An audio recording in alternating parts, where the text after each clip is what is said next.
많으시고 능력이 많으신 하나님 아버지 감사합니다. 하나님께서 우리를 뜻하신 바가 있으셔서 지금 이 자리에 나와 하나님께 부르짖게 하시고 주의 말씀을 듣게 하시며 주님을 찬양하게 하시니 감사합니다. 하나님, 오늘도 주의 말씀을 들을 때에 악한 마귀가 일절 틈타지 못하도록 우리 주여 보호하여 주옵시고, 주의 성도들을 주께서 보호하심으로 정말 그것들이 정말 절대로 우리를 침범하지 못하도록 주께서 우리를 보호하시고 지켜 주시옵소서. 오직 성령 하나님께서 우리와 함께 하실 줄로 믿사오며 사랑이 많으신 예수 그리스도의 이름으로 기도하였습니다. 아멘.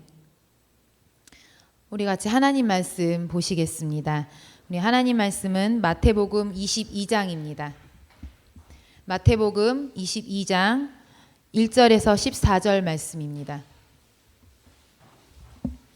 마태복음 22장 1절에서 14절 말씀까지 우리 같이 교독하시겠습니다.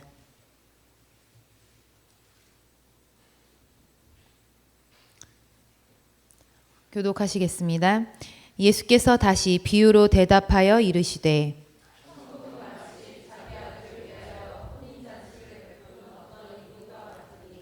그 종들을 보내어 그 청한 사람들을 혼인잔치에 오라 하였더니 오기를 싫어하거늘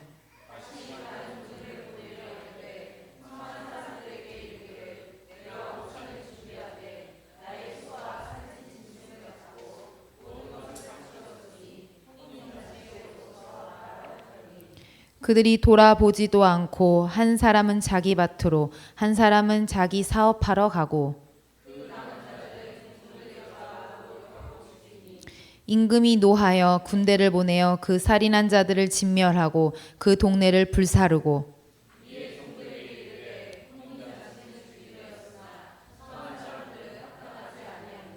내 거리 길에 가서 사람을 만나는 대로 혼인잔치에 청하여 오라 한대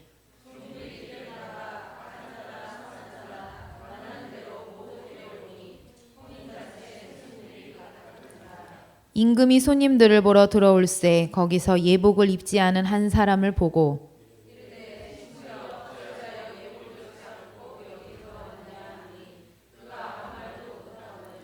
임금이 사환들에게 말하되 그 손발을 묶어 바깥 어두운 데에 내 던지라 거기서 슬피 울며 이를 갈게 되리라 하니라. 아멘. 지금으로부터 약 2000년 전에 이스라엘은 나라를 빼앗긴 상태였고 로마에 의해 지배를 받던 상황이었습니다. 신정국가로서 여호와 하나님을 독실하게 신앙하는 이스라엘인들에게 유대인들에게 로마의 지배는 너무나 가혹하고 힘든 상황이었습니다. 로마는 다신교 사회였고 특히 살아있는 로마 황제를 믿는 황제 숭배가 있었기 때문입니다. 로마 황제의 동상이 곳곳에 있는 것에 끝나지 않고 그들이 사용하는 동전 화폐에도 황제의 얼굴을 넣어서 숭배하도록 하였습니다. 유대인들은 이것들을 피하기 위해서 황제의 얼굴이 들어간 화폐도 사용하지 않으려고 몸부림을 쳤습니다. 율법에 의해 이것은 우상 숭배이며 화폐를 가지고 있는 것조차도 우상 숭배라고 여겼기 때문입니다. 따라서 백성의 지도자이며 영적인 지도자들인 바리새인들은 돈과 상관없는 직업을 가졌습니다. 율법사나 학자 등의 직업, 즉 상업과 관계없는 직업을 가졌던 것입니다. 바리새인들도 뿐만 아니라 많은 유대인들은 목수나 농부, 어부 등으로 직접적으로 돈을 다루지 않는 직업을 선택했습니다. 그러다 보니 많은 이스라엘의 백성들은 제대로 된 직업을 선택할 수가 없었습니다. 그래서 늘 예수님께서 말씀을 전하실 때 몇천 명, 몇만 명씩 몰려들어 며칠이고 주님의 말씀을 들을 수 있었던 것입니다. 이들의 눈물겨운 사투는 처음에는 거룩하게 여호와 하나님만을 올바르게 섬기기 위함이었지만 시간이 지날수록 선택된 백성으로서 죄인들과 구분하기 위한 것으로 그 성격이 변질되기 시작합니다. 유대인들에게 하나님의 나라는 전부였습니다. 이 땅에서는 소망이 없고 천대받고 힘없는 유대 민족에게 하나님의 나라는 유일한 소망이었고 유일한 위로였습니다. 그러나 이 가난한 민족에게 하나님의 나라로 가는 것을 막는 큰 걸림돌이 있었으니 그것은 자신들만이 선택된 백성이라는 선민의식이었습니다. 이 세상에서 가장 가치가 없는 유대인들, 대우받지 못하는 유대인들이 하나님의 나라를 내세워 세상과 자신을 분리시키고 오직 하나님의 나라를 독점하려 하며 그 기준에 맞지 않는 자들을 무시하고 경멸하며 대우하지 않는 또 다른 의미의 권력을 휘두르고 있었던 것입니다. 참으로 역설적인 상황입니다. 그 어느 민족보다도 가난하고 그 어느 민족보다도 힘이 없는 그들이 선민의식이라는 무기를 가지고 다른 민족, 또 같은 민족 가운데에서도 자신과 다른 사람을 죄인이라고 부르고 그들을 무시하고 배척했던 것입니다. 그러나 하나님이신 예수 그리스도께서 그 척박한 땅에 오셔서 하나님의 말씀이 선포되지 못한 그 메마른 땅에 오셔서 하나님의 나라의 진실을 알려주셨습니다. 과연 그 나라에는 어떤 자들이 들어갈 수 있는가? 하나님의 나라는 어떤 자들이 상속받을 수 있는가? 하나님이신 그분이 직접 하나님의 나라를 말씀하고 계십니다. 오늘도 그 말씀을 청중하며 우리의 영혼이 치유되고 거듭난 이성이 주의 말씀을 달게 받는 귀한 시간이 되시기를 바랍니다. 지난 시간에 우리는 주님께서 대제사장들과 바리새인들에게 하나님의 나라를 포도원 비유로 설명하시면서 포도원을 이스라엘이 아닌 다른 민족에게 주실 것을 말씀하셨습니다. 그리고 하나님의 아들을 죽인 그 죄를 반드시 물을 것이라고 선포하셨습니다. 그리고 오늘 다시 한번 주님이 비유를 베푸십니다. 우리가 잘 알고 있는 혼인잔치의 비유입니다. 그런데 이 비유는 잘 살펴보면 너무나 혁명적이어서 듣는 모든 사람들에게 심각한 문제를 던져주게 됩니다. 심각하고 고민이 많을수록 우리의 영혼이 깨어있게 될 것이니 오늘도 즐거운 시간이 될 것으로 믿습니다.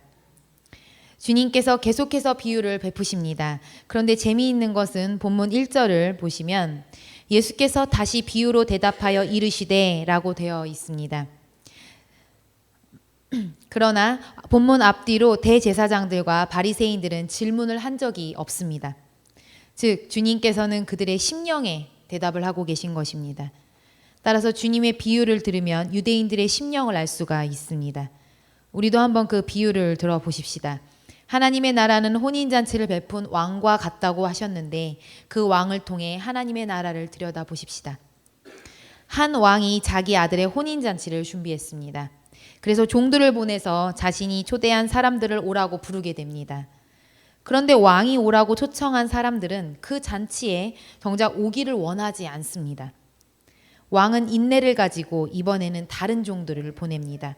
그리고 잔치에 대해서 설명을 합니다. 내가 점심을 준비했는데 그 준비한 것은 너희의 소유가 하나도 들어가지 않았고 오직 내가 내 것으로 모두 준비를 했다. 내 소와 살찐 짐승을 잡고 나의 잔치에 필요한 모든 것을 준비했으니 너희는 이 혼인잔치 안으로 들어오라. 하지만 초청받은 자들은 이 말을 소홀하게 여겼습니다. 원문에 보면 왕의 이야기를 소홀하게 여기고 한 귀로 듣고 한 귀로 흘렸다고 기록되어 있습니다. 왕의 말을 소홀히 여긴 자들은 각자의 일에 관심을 쏟기 시작합니다. 한 사람은 자기의 밭으로 가버리고 또 다른 사람은 자기 장사를 하러 떠납니다. 그리고 자기 일이 없던 자들은 자기들에게 왕의 명령을 전하러 온 종들을 붙잡아서 조롱하고 모욕합니다. 그리고 죽이기까지 합니다. 그러자 왕이 진노합니다. 왕이 군대를 그들에게 보내서 살인자들을 멸망시키고 그들의 도시를 불살라 버립니다. 완전히 소멸시킨 것입니다. 그리고 왕은 자기 종들에게 탄식을 합니다. 정말 혼인잔치가 준비되어 존재하고 있는데 초대를 받은 사람들은 그럴 만한 가치가 없구나. 너희는 가서 큰 길에서 누구든지 사람을 찾게 되면 그를 혼인잔치에 초대하여라. 종들이 길에서 아무나 만나게 됩니다. 선한 자이든 악한 자이든 관계없이 모든 이들을 혼인잔치에 초대합니다. 이들이 혼인잔치에 참여하고 있을 때 왕이 예복을 입지 않은 사람 한 명을 발견합니다. 그러나 왕은 이것을 용서하지 않고 예복을 입지 않은 그 사람을 내쫓으라고 종들에게 명령합니다. 그리고 그 종들에게 말합니다. 청함을 받은 자는 많은데 선택을 받은 자는 적구나. 우리 주님은 천국에 종종 인격을 부여하셨습니다.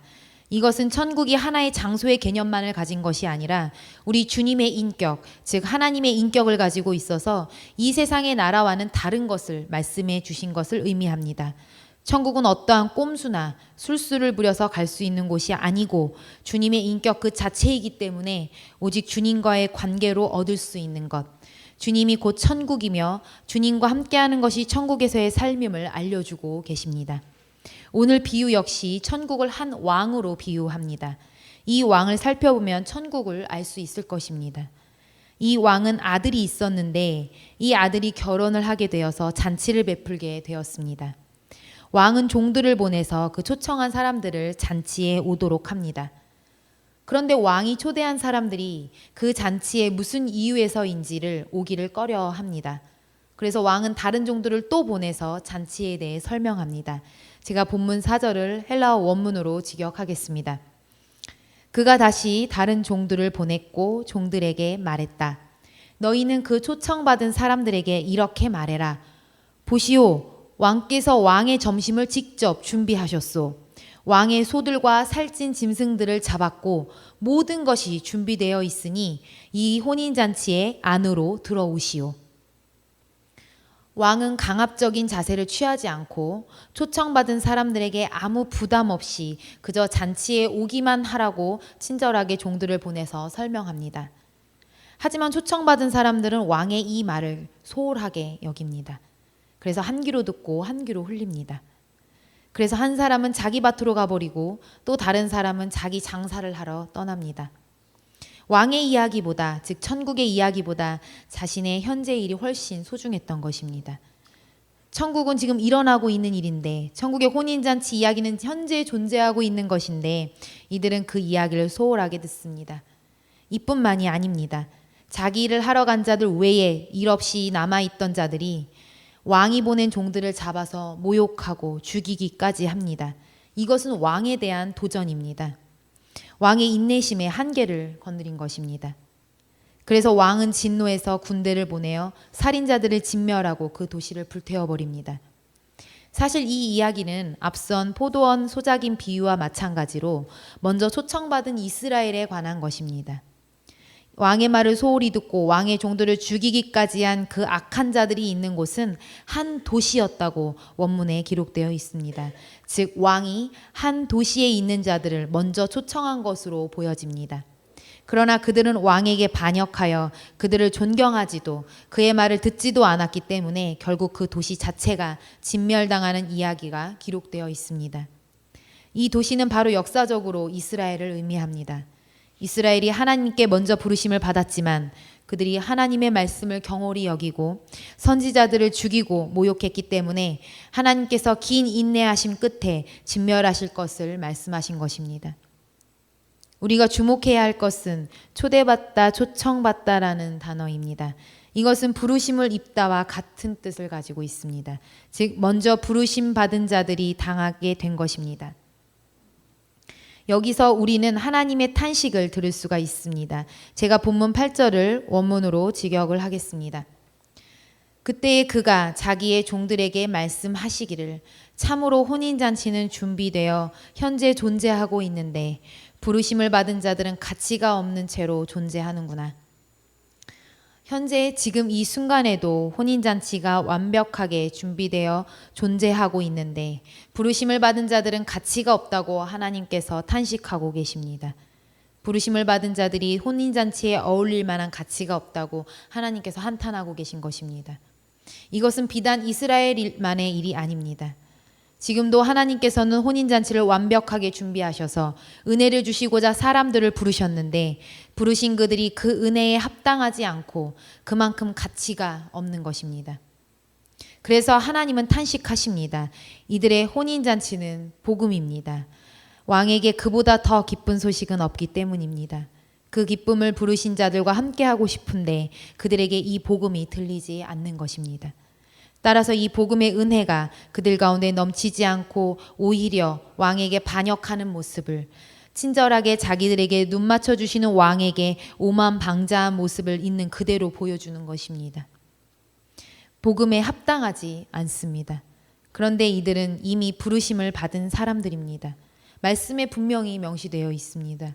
부르심을 받은 자들인데 복음의 가치가 없었다는 것은 우리가 심각하게 고민해야 할 부분입니다. 이러한 고민을 안고 다음 문제로 넘어가 봅시다. 왕은 다시 종들에게 명령합니다. 큰 사거리로 나가서 사람을 만나는 대로 찾는 대로 혼인잔치로 부르라. 다소 충격적인 이야기입니다. 물론 성경 해석을 할 때 역사적 해석을 적용하면 먼저 초청받은 자, 즉 먼저 부르심을 받은 자는 이스라엘이고 나중에 큰 거리에서 부르심을 받은 자들은 이방인이라고 1차적인 해석을 합니다. 그러나 단순히 본문을 이스라엘과 이방인만으로 해석하기에는 본문이 말씀하고 있는 범위가 큽니다. 왕이 종들에게 명령한 것은 다른 도시에서 사람들을 구별하여 부르라는 것이 아니었습니다. 왕은 큰 길에서 아무나 데리고 오라고 명령합니다. 그러자 종들이 왕의 명령을 그대로 지킵니다. 우리 함께 10절을 읽겠습니다. 종들이 길에 나가 악한 자나 선한 자나 만나는 대로 모두 데려오니 혼인잔치에 손님들이 가득한지라. 먼저 부르심을 받은 자들은 한 도시에 사는 일정한 공통점이 있는 자들이었습니다. 그런데 나중에 부르심을 받은 자들은 그러한 기준이 없습니다. 악한 자도 선한 자도 혼인잔치에 들어가는 기준이 되지 못합니다. 다만 종들이 만나는 대로 모두 데려온다는 것입니다. 사랑하는 제자들 교회 성도 여러분, 이것이 천국이라는 것입니다. 이스라엘이라는 하나님의 백성으로서 하나의 공통점을 가지고 율법을 지키며 살아온 그들도 들어가지 못하는 곳, 그것이 바로 천국입니다. 그리고 그러한 공통점이나 기준도 없이 악한 자이든 선한 자이든 길거리에서 부르심을 받은 자들이 종들이 가자고 했을 때 따라온 자들, 그 자들이 가는 곳이 천국이라는 것입니다. 어떻게 이것을 우리의 이성으로 해석할 수 있습니까? 그래도 어떠한 기준이 있어야 하고 선함이 그 마음 가운데 조금이라도 있어야 천국에 들어갈 수 있는 것이 아닙니까? 그래도 선한 의지가 조금이라도 남아 있어야 복음에 합당한 자가 아닙니까? 그러나 주님은 단호하게 말씀하십니다. 너희는 사거리로 나가서 그 큰 길에서 만나는 사람이 누구든지 발견되는 대로 혼인잔치로 부르라.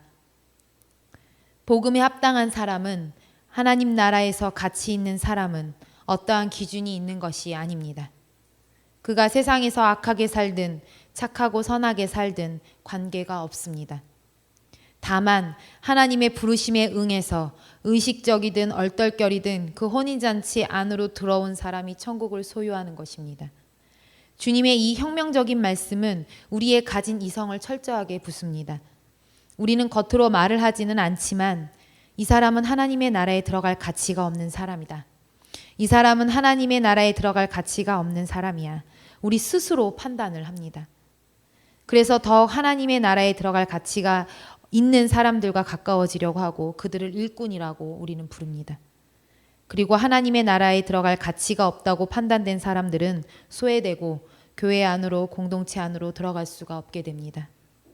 그러나 주님은 천국에는, 하나님의 나라에는 우리의 기준으로 선한 자이든 악한 자이든 어느 지방 출신이든 관계없이 길거리에서 종들에 의해 복음을 듣고 그 자리에 온 자들로 가득함을 말씀하십니다. 우리의 어떠한 모습 때문에 우리를 부르신 것이 아니라 준비된 천국을 주시고자 하시는 하나님의 긍휼만이 있었기 때문입니다. 우리와 하나님 사이에 그 어떠한 계약이나 조항이 있는 것이 아니라 하나님의 나라와 상관없이 살던 우리가, 길거리에서 서 있던 우리가 하나님의 종들의 부르심을 듣고 복음을 듣고 하나님의 나라를 알게 된 것입니다. 그래서 우리가 하나님의 나라를 들어가게 된 것은 오직 준비된 천국을 주시고자 하시는 하나님의 은혜와 긍휼이 단 한 가지의 이유인 것입니다. 그 외에는 이유가 없다고 주님은 말씀하십니다. 그리고 왕이 혼인잔치에 참여하면서 새로운 이야기가 등장합니다. 예복을 입지 않은 사람이 발견된 것입니다. 부르심을 받은 자들은 관계없이 모두 복음을 소유할 수 있지만 예복을 입지 않은 자는 복음을 소유할 수도, 천국을 소유할 수도 없습니다. 그는 곧 혼인잔치에서 내쫓기게 됩니다. 예복은 의의 옷이 되시는 예수 그리스도를 의미합니다. 혼인잔치에 참여한 모든 사람들은 자신의 출신 성분이나 선함이나 악함이나 살던 지역이나 하고 있는 일이나 모두 관계없이 이곳에 들어왔습니다. 오직 왕의 긍휼로 이 자리에 참여했습니다. 그런데 왕이 요구하시는 단 한 가지, 그것은 바로 의의 옷 되시는 예수 그리스도인 것입니다. 예수 그리스도를 입은 자들, 바로 예복을 입은 자들만이 이 잔치에 참여할 수 있는 것입니다. 왕이신 하나님은 예복을 입은 자들, 즉 예수 그리스도를 의지하여 온 자들만 받아들이시기 때문입니다. 사랑하는 제자들 교회 성도 여러분, 우리의 모습을 보십시오. 우리가 얼마나 잘났습니까? 얼마나 세상에서 우리가 성공했고 얼마나 우리 안에 선한 것이 있습니까? 가슴에 손을 얹고 생각을 해보십시오. 우리에게 얼마나 선한 것이 내 안에 있습니까? 우리가 언제부터 하나님의 자녀였습니까? 언제부터 하나님의 나라를 소유하고 있었습니까? 하나님이 우리를 선택하신 것은 다른 이유가 아닌 우리를 불쌍하게 여기셨기 때문입니다. 우리는 한 도시에 정착하여 하나님의 나라를 아는 자들이 아니었습니다. 사거리에서 큰 길에서 떠돌아다니던 사람들이었습니다. 하나님의 종들의 이야기를 듣고 복음을 받아들인 사람들입니다. 우리는 악하고 악한 자들인데, 그래서 하나님 나라에 들어갈 수가 없는 자들인데 주께서 우리의 의의 옷이 되어 주셔서 천국에 들어갈 수 있도록 도와주신 것입니다. 오직 그리스도의 의로 우리는 하나님의 자녀가 된 것입니다. 그런데 어떻게 우리가 다른 사람을 정죄할 수 있습니까? 어떻게 다른 사람을 하나님 나라에 합당하지 않다고 정죄하며 판단할 수 있습니까? 하나님은 우리를 예수 그리스도의 의로 아무것도 판단하지 않으시고 긍휼을 베푸셨는데 말입니다. 사랑하는 제자들 교회 성도 여러분, 여기에 서 있는 저는 모난 사람입니다. 날마다 하나님의 나라를 구하며 그의 정의와 공의를 고민하는 사람이기 때문에 가끔 판단하는 자의 자리에 서 있을 때가 있음을 고백합니다. 저 사람은 왜 저럴까? 하나님의 백성이 맞는가? 왜 이렇게 나를 힘들게 만드는가? 이렇게 하나님께 푸념 섞인 기도를 하다가 깜짝 놀라게 됩니다. 내가 어떤 자였는데 하나님이 나를 부르신 것은 내 어떠한 선한 모습이 남아 있어서가 아니라 그저 악한 나를 불쌍하게 여기셨기 때문인데 어떻게 내가 다른 사람들을 정죄하고 판단하고 있는가? 그것을 생각하면 또 회개하게 됩니다. 그리고 정말 내 앞에 있는, 정말 내 안에는 선한 것이 하나도 없다는 것을 깨닫습니다. 성령께서 나를 주관하지 않으시면 단 한순간도 범죄하지 않을 자신이 없습니다. 나는 언제나 죄인이고 그리스도의 영이신 성령 하나님이 간절하게 필요한 자라는 것을 날마다 지금 이 순간에도 깨닫습니다. 우리 함께 14절을 읽겠습니다. 우리 주님께서 하고자 하시는 말씀이 결론적으로 드러나 있습니다. 청함을 받은 자는 많되 택함을 입은 자는 적으니라. 이 말씀을 헬라어 원문으로 직역해 보겠습니다. 왜냐하면 많은 사람들이 부르심을 받지만 적은 사람들만이 선택을 받기 때문이다. 이것은 주님께서 자신의 사역자들에게 말씀하시는 것입니다. 이러한 일들이 일어나는 것은 부르심에 응답하지도 않고 나를 거역하는 자들이 많고 예수를 의지하지 않고 오는 자들이 많은 것은 많은 사람들이 부르심을 받지만 적은 사람들만이 선택을 받기 때문이라는 것입니다. 사랑하는 제자들 교회 성도 여러분, 많은 사람들이 부르심을 받습니다. 많은 자들이 사명을 받았다고 생각합니다. 하지만 우리에게는 시간이 남아 있습니다. 우리의 삶이 남아 있습니다. 끝까지 하나님 앞에 오로지 그 신앙을 붙들고 가는 것이 중요합니다. 구원은 이미 우리가 받았지만 동시에 구원은 이루어가는 것입니다. 우리는 이미 천국 백성이지만 천국을 사모하고 간절하게 구해야 하는 것입니다. 우리는 부르심을 받았고 사명을 받았지만 우리가 주의 택하신 백성으로 살기 위해 몸부림쳐야만 합니다. 다른 이들을 가르치고 하나님을 알려주기 이전에 내가 그렇게 살고 있는가? 내가 하나님 앞에서 그렇게 가르친 대로 살고 있는가? 나는 하나님의 선택된 자녀로 살고 있는가? 날마다 나를 점검하고 두려운 마음으로 주님 앞에 무릎을 꿇어야 합니다. 영원하신 하나님께서 우리에게 시간과 공간을 허락하신 것은 우리가 겸손하게 삶을 살아내기를 원하셨기 때문입니다. 구원을 받았다고, 선택된 백성이라고, 사명자라고, 부르심을 이미 받았다고 자고해서는 안 됩니다. 우리는 그럴 때마다 이 말씀을 기억해야만 합니다. 많은 사람들이 부르심을 받았지만 적은 사람들만이 선택을 받았다. 이 말씀을 말입니다. 구원은 이미 우리가 받았지만 구원을 이루는 삶을 살아야 하고 우리는 선택된 자녀이지만 늘 선택된 자녀로서의 삶을 살아내야 하며 사명자이고 부르심을 받았지만 내가 그에 가치 있는 합당한 삶을 살고 있는가 언제나 나를 돌아보고 무릎을 꿇고 주 앞에서 울어야만 합니다. 그것이 주님께서 원하시는 겸손이고 진리이며 하나님 나라의 본질입니다. 사랑하는 제자들 교회 성도 여러분, 우리 함께 하나님께 부르짖으십시다. 날마다 나를 불쌍히 여겨달라고 매달리십시다. 처음에 내가 하나님을 만났을 때 나의 그 초라한 모습을 기억하십니까?